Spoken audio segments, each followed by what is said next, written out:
So, magandang araw po sa lahat mga idol. Ito po si ang Supremo, ang Gabay at ang Agimat Stories. Ako din yung nagmamay-ari sa Marquee Hotels. Sadly to say, na-demonetize yung mga channel natin. At ngayon naman, tinamaan na naman tayo ng problema sa AdSense mga idol. Yung AdSense natin, parang nasuspend. Wala akong makitang click button doon na pwede nating gawin para makapila o ano yung susunod na gawin. Basta totally nawala po yung ano natin doon. Pati yung ads natin sa ating YouTube dahil nakalink po yun sa AdSense. Kapag may problema po yung AdSense natin na konektado sa ating YouTube, talagang pati yung YouTube natin nadali. Ngunit ano pa naman siya, still connected pa rin tayo sa YouTube, monetize pa rin, ngunit wala ng ads dahil sa AdSense na problema. Pwede siyang, sana, kasi ang nakalagay doon, after 32 days, from the time nga nag-apply ka, pwede kang mag-change ng link sa ibang AdSense account. Sana, yun. Kasi malapit na tayong mag 32 days, mga 3 days or 4 days na lang. Sana, may balik yung ads natin dahil wala na naman tayong sahod. Yung ano natin, yung sahod natin na nasa 6,000 na yun mga idol. Talagang hinihintay ko yun. Nawala na naman. Sana maibalik yun sa AdSense kapag na-comply ko na yung mga kailangan. Silang. Patuloy pa rin tayo mga idol. Kaya ngayon, sa 3 days or 4 days, dito muna tayo sa Agimat Stories mag-upload. Dahil kapag nakuha ko na yung watch hours dito, i-apply ko din ito. At sana matanggap din. Gawa natin ang paraan. Hindi tayo susuko mga idol. Hanggat nandyan kayo, tulad ng aking sinabi, magpapatuloy pa rin tayo. So, sa ngayon mga idol, simulan na po natin ang kwento ni Aruma.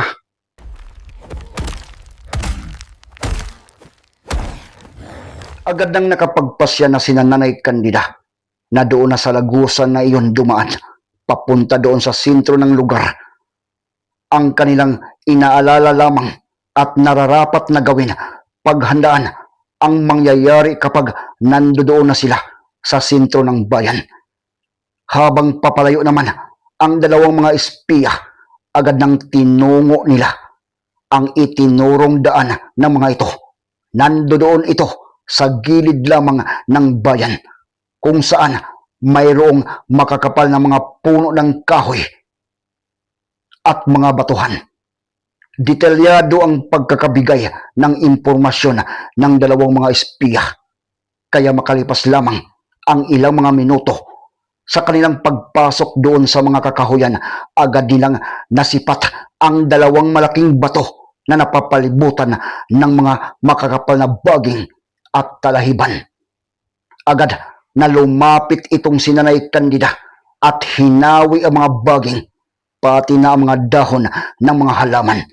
Pagkatapos tumambad sa kanila ang isang butas na kayang magkasya ang isang tao kapag nakayuko ito sa kanyang pagpasok.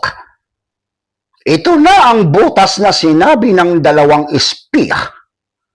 Tara na, Pablo, mga bata, Bincho, kailangan na natin na makapasok bago pa may mga makakapansin sa atin sa lugar na ito. Paalala din itong si Nanay Candida, kailangan din nila na mag-iingat doon sa kanilang pagpasok dahil baka may mga nilalang doon na nakatago lamang sa mga lagusan. Kailangan din natin na maglatag ng mga usal at mga orasyon na puder, pati na mga usal sa bulag. Samail, ihanda mo na ang mga usal mo para sa mga portal. Baka magagamit natin agad ang mga ito pagdating natin doon sa dulo ng lagusan na ito. Napakadilim ang kalugluuban. Agad na pumasok na ang mga ito. Pagkatapos may kinuhang maliit na tila ang matandang babaylan. Isang tilang may nakasulat na mga salitang Latin. Pinakain agad ito ng mga usal at orasyon ni Nanay Candida. At pagkatapos sinindihan ito gamit ang langis sa kanyang kabibing dala at agad na gumawa ito ng isang apoy na nagbibigay sa kanila ng saktong liwanag lamang doon sa loob ng lagusan. Kakaiba din ang dulot ng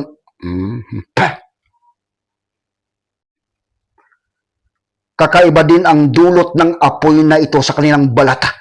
Imbis na makakaramdam ang mga ito ng init, ang kanilang nararamdaman ay napakalamig ito sa kanilang katawan.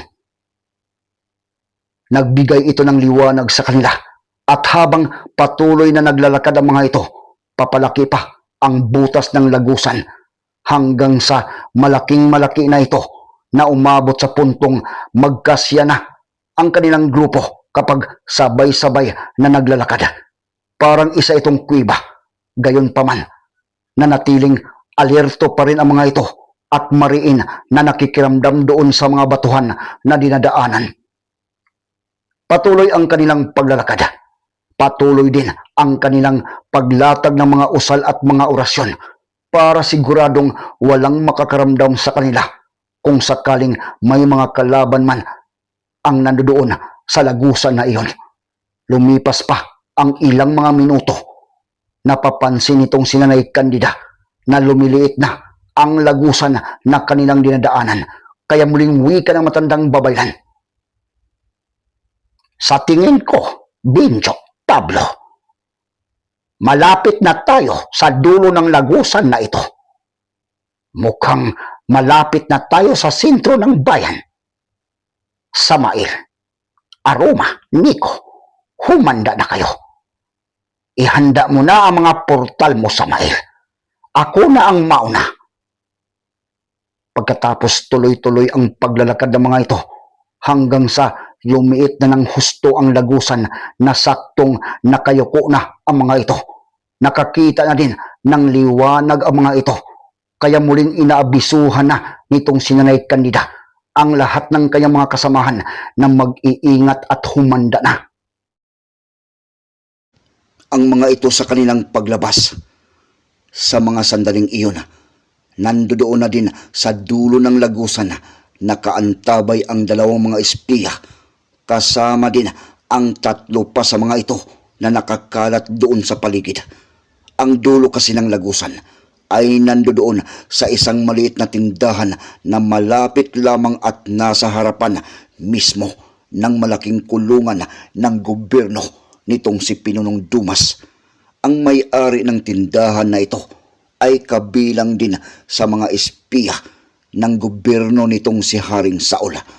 Matagal nang nagmanman ang mga ito sa bawat kilos ng grupo nitong si Pinunong Dumas, maging doon sa kabilang isla. Ang islang pinagkutaan nitong si Pinunong Dumas, may ilang espiya din na nakapasok na doon sa lugar. Galing ito sa grupo nila ni Pinunong Saul at sa organisasyon nila ni Pinunong Bul at Pinunong Marlo. Kakaunti nga lamang ang natira dahil ang ilan sa mga ito nahuli at binitay ng mga mandirigma nitong si Pinunong Dumas. Kailangan din nilang laging alerto dahil sa kinaroroonan ng maliit na tindahan ay may nakakalat din na mga bantay ng kulungan na iyon. At ilan pa sa mga ito may karunungan din pagdating sa mga orasyon. Ilang sandali pa ang mga lumipas, ang dalawang mga espiya, binuksan na nila ang dulo ng lagusan na tinatakpan lamang ng mga maliliit na kahoy. Sumisilip ang mga ito doon sa loob ng lagusan habang inilawan hanggang sa matamaan ng liwanag ng ilaw ang matandang si Nanay Candida. Kaya wika agad ng isang espiya, "Nandiyan na sila. Bantayan ninyo ang buong paligid." Ang ilan din sa mga espiya, may karunungan din ang mga ito pagdating sa mga aspitong usal. Kaya agad na naglatag din ang mga ito ng mga orasyon doon sa paligid. Ganon din si Nanay Candida. At pagkatapos, isa-isang lumabas ang mga ito doon sa dulo ng butas ng lagusan. Agad na nagtago ang mga ito doon sa loob ng tindahan. Samantalang sina Nanay Candida, Binjo at itong si Pablo, agad na sumilip ang mga ito doon sa labas ng tindahan at inaaninag ang buong paligid. Agad nilang nasipat at nakita ang malawak at malaking kulungan doon sa harapan. Nakita din nila agad ang mga bantay na naglilibot sa labas ng mataas na bakod sa kulungan na iyon. Sa tabi naman ng maliit na tindahan, may mga gusali din at may mga nagtitinda din ng mga gulay at iba pang uri ng mga prutas. Marami din ang mga taong gumagala at namimili. Kaya agad na nakakita ng magandang pagkakataon itong si Nanay Candida. Sanay na ang mga ito sa mga ganitong sitwasyon at ganitong senaryo. Kahit ang pinakagwardyado pa na gusali o mga establisimento na maraming mga bantay ang nakapalibot, kaya pa rin nilang pasukin ang mga ito.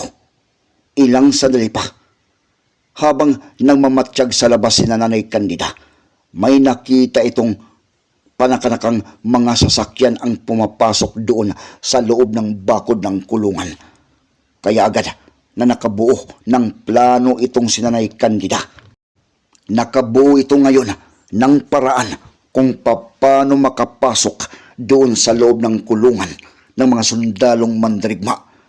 Agad na wika ng matandang babaylan.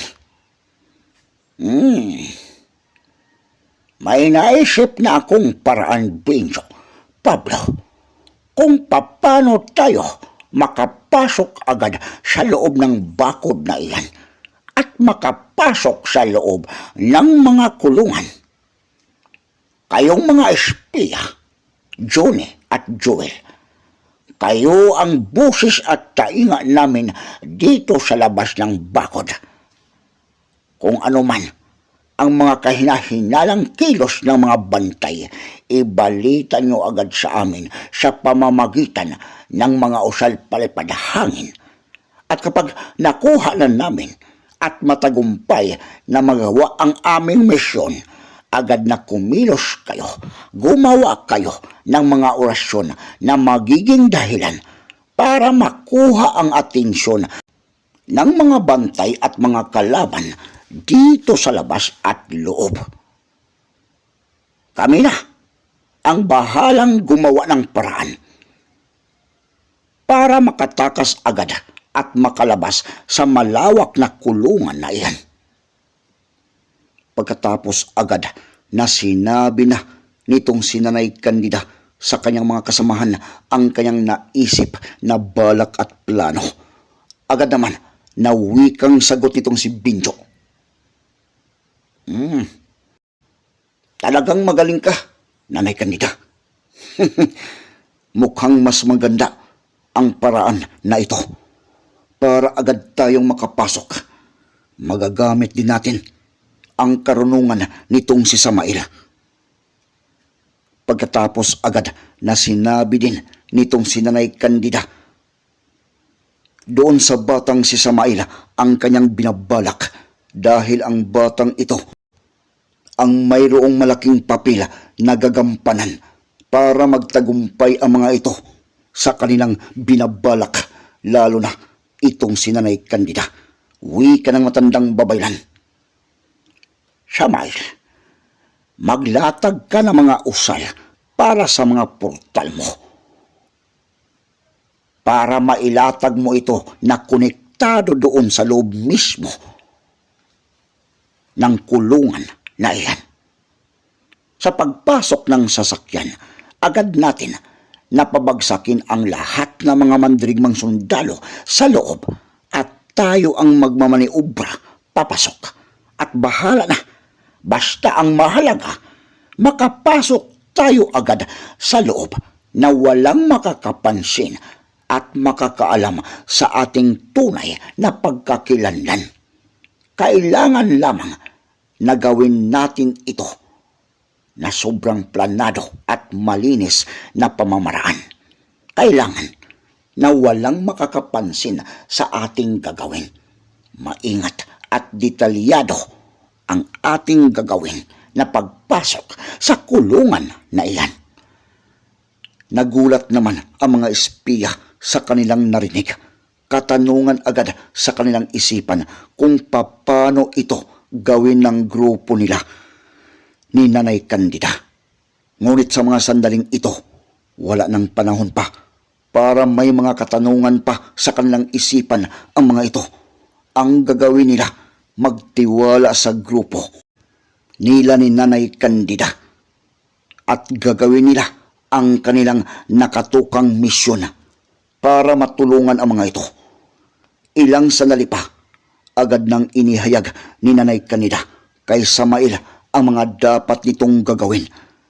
Maghintay na lamang ang mga ito na makakita ng panibagong sasakyan na papasok doon sa loob ng malaking kulungan.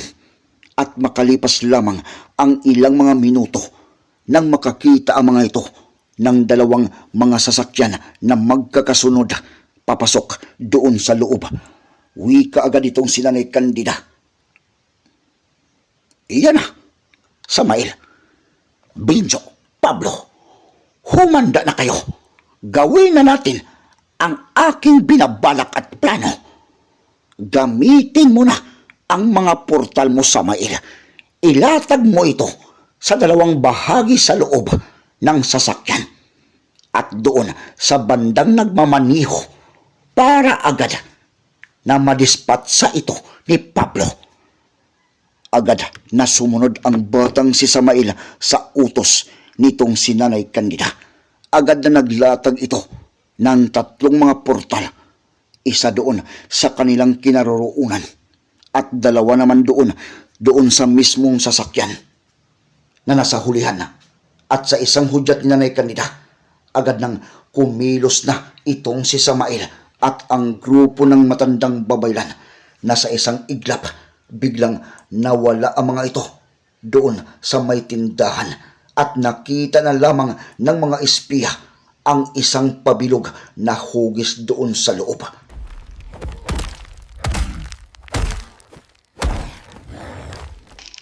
Makalipas lamang ang isang segundo, biglang sumulpot ang mga ito doon sa loob ng sasakyan sa hulihan. Itong si Pablo ang napunta doon sa unahan kung saan nandoon ang 2 mga kalaban, kabilang na ang nagmamaniho doon sa sasakyan. Agad na gamit ang kanyang punyal, mabilis niyang ginilitan ang mga ito sa liig. Samantalang doon naman sa loob mismo ng sasakyan, nandoon naman sumulpot sina Nanay Candida kasama sina Binjo at ang mga bata. Agad na pinabagsak nila ang lahat ng mga kalaban sa loob ng sasakyan na iyon. Ginawa lamang ito nila ni Nanay Candida sa loob ng ilang mga segundo na parang walang nangyayari doon sa loob ng sasakyan na iyon. Agad na isinuot nila ni Binjo, Pablo at Nanay Candida ang kasuotan ng mga napatay nila maliban lamang doon sa 3 mga bata. Si Pablo na ang nagmamaniho at sumusunod doon sa naunang sasakyan hanggang sa makapunta ang mga ito doon sa kalooban ng malawak na kulungan. Doon sa loob, nakita nilang nakakalat ang mga bantay sa buong paligid. Nakakaramdam din agad ang mga ito ng kakaibang mga malalakas na kalakasan ng presensya doon sa paligid. Kaya nakakatiyak ang mga ito na mayroong mga bantay o kabilang doon sa mga bantay na mayroong malakas din ang tanga na karunungan pagdating sa mga aspitong usal. Kaya nagpasya si Nanay Candida na manatili na muna sa loob ng sasakyan ng ilang mga minuto habang patuloy na nagmamatsyag at nagmamasid doon sa buong paligid. Naghahanap din ng matataguan agad ang mga ito pansamantala doon sa paligid ng kulungan. Kailangan nilang magmanman muna bago kumilos. Ilang sandali pa, inutusan niya ang mga batang paslit na umalis na doon sa loob ng sasakyan at magtago na muna ang mga ito sa portal ng batang si Samael. Agad naman na tumalima ang mga ito. Samantalang nang mapansin itong si Nanay Candida na medyo lumalayo na ang mga bantay doon sa kanilang sinasakyan, dali-daling lumabas ang mga ito doon sa sasakyan na iyon at pagkatapos mabilis na nagtungo doon sa likurang bahagi ng kampo. Walang nakakapuna sa kanila, walang naghihinala dahil nga nakasuot ang mga ito ng mga uniforme na katulad ng mga suot ng mga mandirigmang sundalo nitong si Pinunong Dumas. Pagdating doon sa likurang bahagi, agad na wika nitong si Nanay Candida doon sa dalawang kasama na sina Binjo at Pablo. Kailangan natin na mahanap agad ang kinaroroonan nila ni Ignacio at ng kanyang anak. May mga malalakas ang mga karunungan pagdating sa mga usal ang nandirito sa kulungan na ito. Kailangan natin na bilisan ang ating misyon. Kailangan natin na makuha agad at madala sa labas ng kulungan sina Ignacio at General Luna. Bahala na kung magkakaroon man ng labanan. Basta nandoon na tayo sa labas ng kuta ng mga ito. Sa pilitan natin na alamin ang kinaroroonan ng dalawa para mailigtas agad natin sa pamamagitan sa pagdukot ng mga bantay na nandirito at pagtatanong sa mga ito. 4 na mga bantay ang kanilang nakikita doon sa bandang likuran. Ngunit sa gilid mismo ng mga kulungan, mas maraming mga bantay ang nandoon at doon nila naramdaman ang medyo may kalakasan na mga presensya. Gayon pa man, kailangan nilang kumilos agad. Mabilis na lumapit na sina Nanay Candida, Binjo at Pablo doon sa 4 na mga bantay. Walang naghihinala sa kanila dahil magkakapareho lamang ang kanilang mga kasuotan. May binabanggit na 2 banyagang salita itong si Nanay Candida nang tuluyang makalapit na ang 3 doon sa 4 na mga bantay. Pagkatapos pa lamang ng ginawang usal na iyon nitong si Nanay Candida, agad nananigas ang katawan ng 4 na umabot sa puntong hindi na makapagsalita ang mga ito. At pagkatapos may pinisil ang 3 sa liig ng 4 na mga bantay. Napakabilis ang kanilang ginawang iyon na maging ang mga bantay doon sa gilid ng kulungan hindi napansin ang ginawa ng mga ito. Matapos nilang gawin ang mga iyon, matapos nilang mapisil ang ugat sa mga liig ng bantay, agad na nanghina ang katawan ng 4 na mga bantay. Agad nilang dinala ang mga ito papunta doon sa likurang bahagi ng isang gusali malapit lamang doon sa may kulungan. Sa bandang iyon, wala nang gaanong mga bantay ang naglilibot. Makalipas lamang ang ilang mga sandali, mayroong pabilog na hugis ang lumitaw doon sa paligid at lumabas doon ang 3 mga batang paslit. Mabilis naman na may pinaamoy sina Nanay Candida sa ilong ng 4 na mga bantay para agad na makabawi ang mga ito ng wisyo at mawala ang ginawang mga usal nitong si Nanay Candida. At nang mahimasmasan na ang 4, mabilis na gumawa ng mga usal naman itong si Nanay Candida na nagiging dahilan para magsilabasan ang kanyang mga baging at pumulupot ang mga ito sa katawan ng 4 na mga bantay. Wika naman agad nitong si Nanay Candida. Bigyan ko pa kayo ng pagkakataon para mabuhay pa. Isa itong pangako, hindi ito pagbabanta. Ngunit kapag nagkamali kayo sa sagot sa bawat itatanong ko, tinitiyak ko sa inyong 4 na makakasalamuhan nyo agad si Satanas. Kaya kung ako sa inyo, magsabi kayo ng katotohanan, sagutin ninyo ng tama ang aking katanungan. Unang tanong, nasaan ang kulungan ng mag-ama na sina Ignacio at ang isang general galing sa Hilaga? Batid kong alam ninyo kung saan ang kinaroroonan ng mga ito. Wala namang inaaksayang sandali ang apat na mga bantay. Agad nilang itinuro at sinabi doon sa grupo nila ni Nanay Candida kung saan ang kulungan ng mga ito. At makalipas lamang ang ilang mga minuto, muling nawalan ng malay ang apat nang may pisilin na naman ang mga ito sa liig ng mga bantay. At wikang muli nitong si Nanay Candida at bilin doon sa kanyang mga kasamahan. Nandoon sa pangalawang palapag ang kulungan nila ni Ignacio at General Luna. Kailangan natin na dumaan muli sa mga portal mo, Samael. Benjo, mas nakakabuting dito ka lamang maghihintay. Kailangan mong alalayan ang aming pagbabalik. Kami na ni Aroma ang papasok sa silid. Kayo naman, Samael, Pablo, Nico, ang magbabantay sa labas ng silid. Tara, kailangan natin na kumilos at magmamadali.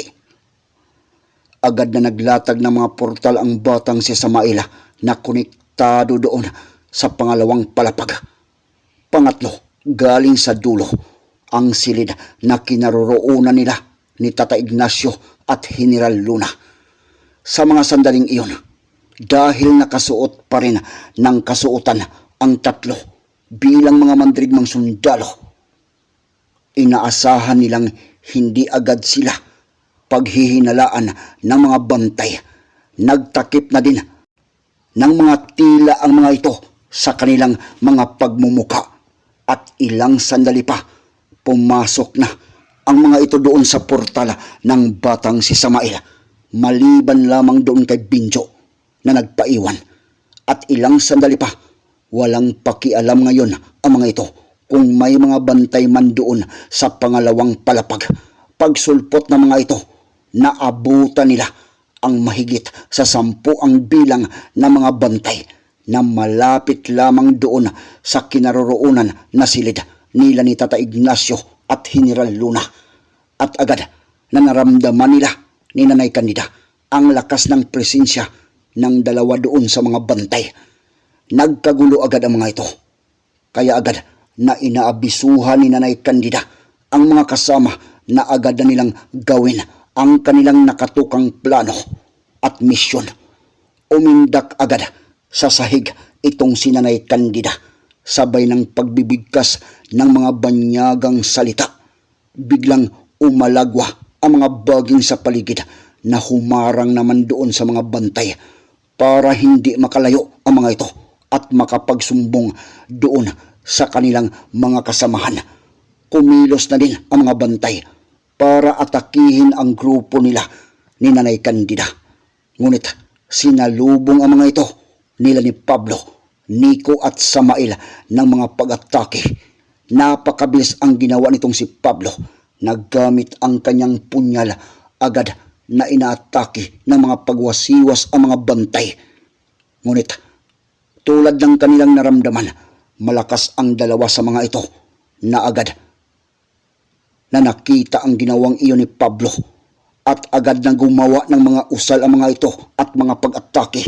Kamuntika ng mapuruhan itong si Pablo. Mabuti na lamang at agad itong napatas. Ngunit sa kanyang pag-atras, agad niyang tinapakan ang anino ng dalawa pa doon sa mga bantay at walang habas na pinagsasaksak na ito ni Pablo. Samantalang ang dalawang pinakamalakas sa mga ito, binira agad ito ni Samael gamit ang kanyang tirador at ang pendulum naman ang gamit nitong si Nico. Sinubukan ng dalawa na maglatag ng mga usal, ngunit napakalakas ang ginawang usal na puder ni Nanay Candida. Kaya agad na napawalang bisa ang ginawang usal ng mga ito at dito nila napagtanto na bukod sa mga kalaban ang pumasok, malakas din ang mga ito. Tinamaan ang isa ng pag-atake nitong si Nico dahil sumablay ang kanilang inilatag na mga orasyon. Tinamaan din ang dalawa pa doon sa ibang mga bantay nitong si Samael. Samantalang itong si Nanay Candida, agad na wika nito doon sa batang paslit na si Aroma. Aroma, tara na, pasukin na natin ang loob ng silid. Agad na kumilos itong si Aroma. Nasa isang pagsapak lamang ng batang paslit doon sa pintuan, agad na nawasak ang pinto at sa lakas ng ginawa ng bata, kahit na may mga nakapalibot na mga orasyon doon sa pintong iyon, tumilapon pa nga ito at nawasak pabalandra doon sa loob ng silid. Gulat na gulat sina Tata Ingo at General Luna at ang isa pang bihag na kasama ng mga ito doon sa loob ng silid. Lalong nagulat ang mga ito nang pumasok sina Aroma at Nanay Candida. Kilala ni Tata Ignacio at General Luna itong si Aroma dahil magkakasama ang mga ito doon sa lugar ng Hilaga kung saan sila ang nagiging dahilan sa pagbagsak ng gobyerno sa lugar na iyon. Ngunit si Tata Ignacio, hindi nito kilala si Nanay Candida dahil bukod sa matanda na ito at matagal nang hindi nagkikita si Nanay Candida at Tata Ignacio, may takip din ang mukha ng matandang babaylan. Agad na wika nitong si Tata Ignacio doon kay Aroma. Anak ng tinapa, ikaw pala Aroma. Sa tingin ko, mamaya na ako magtatanong sa iyo. Kailangan natin na makatakas agad. Dahil iyan ang pakay ninyo, hindi ba, Aroma? Kahit na nanghihina ang katawan ng dalawa nang makita nila itong si Aroma, biglang lumakas ang loob ng mga ito. Sa ganon na pagkakataon, hindi pa rin makapaniwala itong si Tata Ignacio na may magliligtas sa kanila at ang mga bata pa na dating nakasama na doon sa Hilaga at hinahangaan nila dahil sa lakas at bagsik ng mga ito. Punan pa ang kakaibang tapang ng mga bata. Samantalang itong si Nanay Candida, nagulat ito nang makita si Tata Ignacio at General Luna. Napatitig din ang matandang babaylan doon sa matandang albularyo, ang kanyang dating asawa. Matanda na ito. Mahaba ang balbas at buhok na kulay puti. Ngunit naalala pa rin itong si Nanay Candida ang lahat ng kanilang nakaraan. Wika agad nitong si Nanay Candida doon sa dalawa. Batid kasi ni Nanay Candida na hindi siya nakikilala ng mga ito. Huwag na natin patagalin pa. Kailangan na natin na makaalis agad sa lugar na ito. Kaya agad na dali-daling lumabas ang mga ito ng silid. At pagkalabas ng mga ito, naabutan nila ang mga naglalaban doon sa labas ng silid at ang ilan sa mga ito nakahandusay na at nakabulagta. Agad na inabisuhan itong si Nanay Candida ang batang si Samael na pumasok na ang mga ito doon sa portal at hayaan na lamang ang mga natitirang mga bantay. Nagulat din muli sina Tata Ignacio at General Luna nang makita sina Binjo at ang isa pang bata na si Samael, lalo na nang makita ang apo nitong si Tata Ignacio at ang anak ni General Luna. Inaakala ng dalawa na hindi na nila muling makikita pa ang bata. Samantalang itong si Nico, nang makita ang ama at ang kanyang lolo Ignacio, napatakbo na ito at napapayakap doon sa dalawa. Wika pa nga nitong si General Luna na napayakap na din doon sa kanyang anak. Mabuti at sumama ka sa mga ito, Nico. Ipapangako ko na hindi na tayo magkakahiwalay pa. Hindi na rin nag-aksaya pa ng oras ang batang paslit. Mabilis na inilatag na nitong si Samael ang kanyang mga usal para sa mga portal. At ilang sandali pa, agad nang dumaan ang mga ito doon sa pintuan na portal nitong si Samael na konektado doon sa kinaroroonan ni Binjo. Napatay nila ang isa doon sa dalawang pinakamalakas sa mga bantay at nasugatan naman ang isa pa ng malubha. Ngunit bago tuluyan na umalis ang mga ito, binira pa nila ni Aruma at Samael ang lahat ng mga natitirang bantay doon sa kulungan sa pangalawang palapag. At pagkatapos, biglang sumulpot na lamang doon sa kinaroroonan nitong si Binjo ang grupo nila ni Nanay Candida at agad na muling wika nitong si Nanay Candida sa kanyang mga kasamahan. Kailangan natin na makalabas agad sa teritoryo ng mga ito. At kung may mga humahabol man, papatayin na lamang natin ang mga ito sa labas ng kanilang kampo. Mahirap na kapag dito tayo nakipaglaban. Napakarami ng mga ito at wala pa tayong kaalam-alam sa kanilang kalakasan. Sa mga pangyayaring iyon, dahil sa kaguluhan doon sa kulungan, agad na napag-alaman nila ni Lola Corita at General Bacos ang pagkawala ng mga bihag doon sa pangatlong silid sa pangalawang palapag na sina General Luna at itong si Tata Ignacio. Hindi makapaniwala ang mga ito sa mga pangyayaring iyon. Hindi nila inasahan na mayroong maglakas loob na pumasok sa kanilang teritoryo para iligtas ang mag-ama. Ang pinakapinuno naman sa kuta na iyon at sa isla ng Abukaw ay isang dibinong aswang at kapatid ito sa ina ni Pinunong Dumas. Nang mapag-alaman din ito ang pangyayaring iyon, agad na inutusan itong si General Bacos na sundan ang mga pangahas na pumasok sa kanilang teritoryo. Agad na tinawag din ito ang 10 mga albularyong aswang na mga dibino din, kasama ang 10 pa sa kanyang mga pinakamalakas na mga tauhan. May mga tauhan din ang mga ito na inutusan na halughugin ang buong kalooban ng kanilang kuta. Baka may mga kalaban pa ang nandoon at natitira. Ang grupo nitong si Pinunong Bito, ang kapatid ni Pinunong Dumas, agad na lumabas ang mga ito ng kanilang kuta.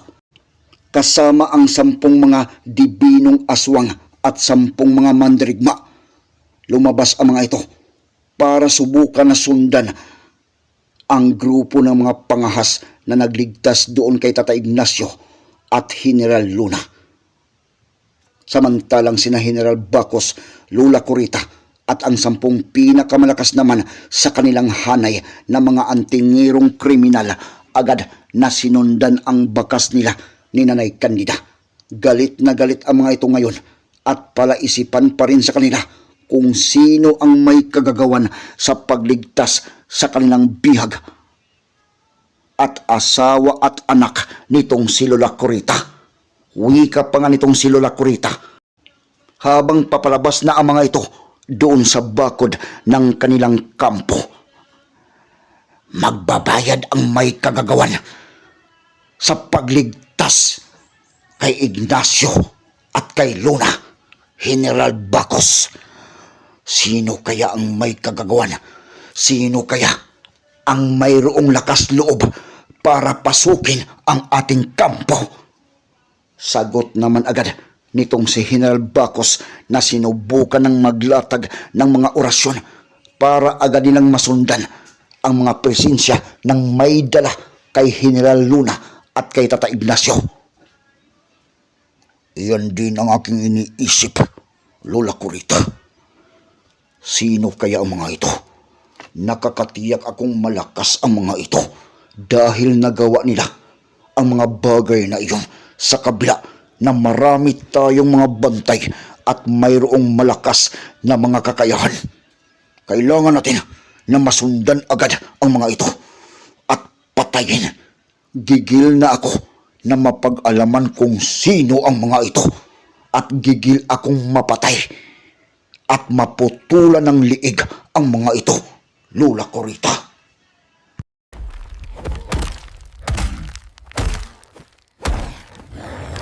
Ah, maraming salamat sa lahat mga idol. Um, hanggang sa muli.